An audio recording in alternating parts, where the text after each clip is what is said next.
जय हिंद, वंदे मातरम, नमस्कार। मैं प्रभास। आज 15 अगस्त 2025। आज पूरा देश इंडिपेंडेंस डे मना रही है। शायद उनमें से आप और मैं भी हूँ।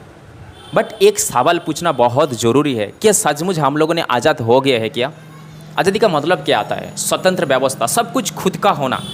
बट आज अगर आप अपने दिन को देखेंगे, आज अगर आप थोड़ा अपना लाइफस्टाइल को देखेंगे, आप अगर अपना घर को देखेंगे, तो उसमें से आपको थोड़ा क्वेश्चन करेंगे ना, तो आपको पूरा समझ आएगा आप टोटली किसी दूसरे के ऊपर डिपेंडेंट है, दूसरे के ऊपर, वो मतलब दूसरे देशों के ऊपर डिपेंड है। तो अब आज़ादी कैसे हो गए?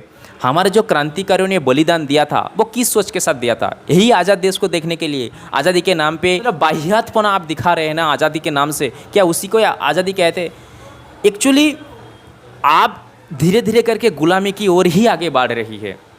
पहले का जो गुलामी था वो था फिजिकली आपको टॉर्चर करते थे ब्रिटिश। बट आज के दिन में जो आने वाले काल में जो फिर गुलाम का दौर आ रही है ना, वो आ रही है आपको मानसिक गुलामी की तरफ। आप धीरे धीरे करके बढ़ रही है। आपको इकोनॉमिकली पूरा धीरे धीरे करके गुलाम बनाने का पूरा प्लानिंग चल रही है। इसको आपको समझना है। सिर्फ तिरंगा फहराने का, फ्लैग को होस्टिंग कराने का, थोड़ा देशभक्त आज गाना बजा के ऐसे एक्टिविटी करने का, इसको देशभक्ति नहीं कहते हैं। अगर आप देशभक्त हो, अगर अपने देश को बचाना चाहते हो, तो बहुत ज़रूरी है आज जो चीज़ अपने सामने है, ये तो मैक्सिमम लोगों को दिखता भी नहीं है, क्योंकि सब लोग अपने जीवन पे इतना मज हो गया है ना, अपने जीवन पे इतना बिजी हो गया है। अपने सामने क्या आ रही है, आने वाले काल में अपने सामने कितना बड़ा खतरा आ रही है, वो देख ही नहीं पा रही है। अगर थोड़ा बहुत आप अपने देश के लिए कुछ करना चाहते हैं तो इतना कीजिए, अपने ज़िंदगी से विदेशी जो सामान है उसको थोड़ा पूरे हटा दीजिए।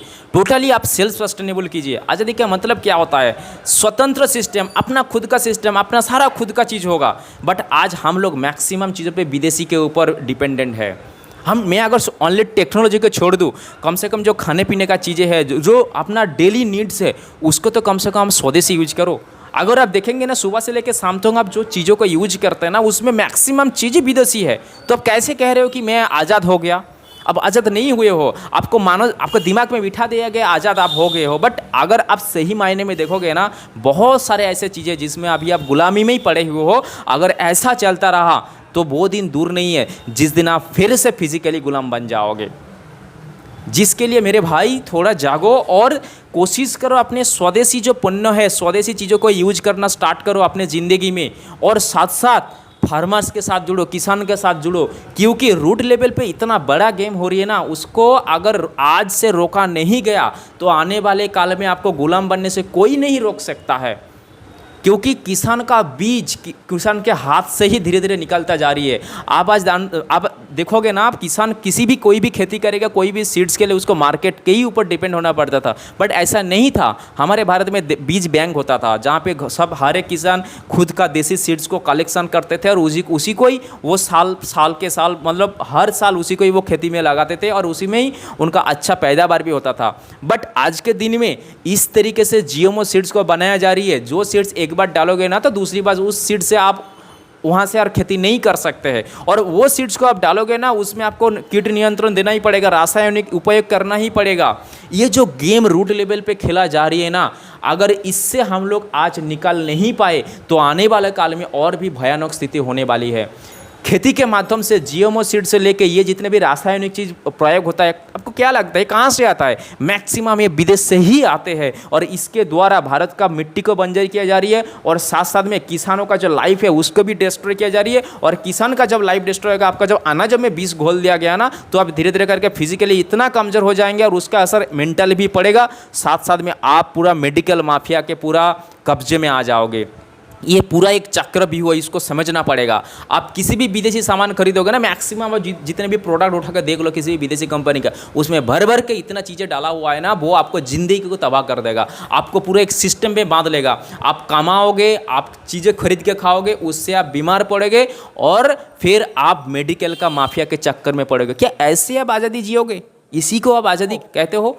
अगर आपको सचमुच आज़ाद होना है, अगर आपको सचमुच अपने क्रांतिकारियों को सम्मान देना है, रेस्पेक्ट देना है, तो आज से ही स्वदेशी सामान को उपयोग करो, विदेशी सामान का बॉयकॉट करो और साथ साथ में जो किसान है उसके साथ खड़ा हो जाओ, नेचुरल फार्मिंग को प्रमोट करो।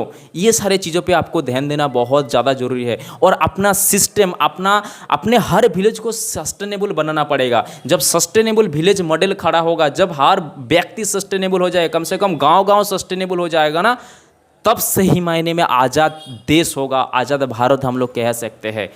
वरना ये जो आज़ादी मिला है ये एक धोखा है और आप इसी धोखा के सहारे में जी रहे हो और यही आने वाले काल में आपको बहुत बड़ा गुलामी की ओर लेके जा रही है। ये जो सोशल मीडिया है, ये जो चीज़ें हैं, आपको पूरा मेंटली कमज़ोर बनाई जा रही है और आपको मेंटली धीरे धीरे करके गुलाम बनाई जा रही है।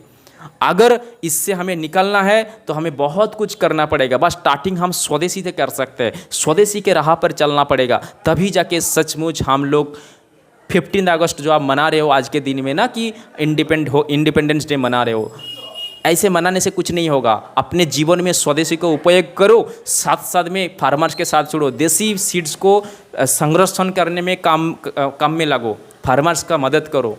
ये जो चीज़ें हैं, अगर इस पे आज से आप काम नहीं किया तो धीरे धीरे करके गुलाम बनोगे। तो आज ऐसे मनाने से कुछ नहीं होगा, तो तभी जाके आप सही में देशभक्त कहलाओगे। जब तक आप स्वदेशी सामान का उपयोग अपने घर में नहीं करोगे, आज ही स्वदेशी सामान का उपयोग करना स्टार्ट कीजिए, विदेशी सामान को बॉयकॉट करना शुरू कर दीजिए, तभी जाके हम लोग सही मायने में अपना क्रांतिकारियों को रेस्पेक्ट दे पाएंगे और अपने देश को आज़ाद कर पाएंगे। अपने मतामत कमेंट में ज़रूर दीजिएगा। जय हिंद।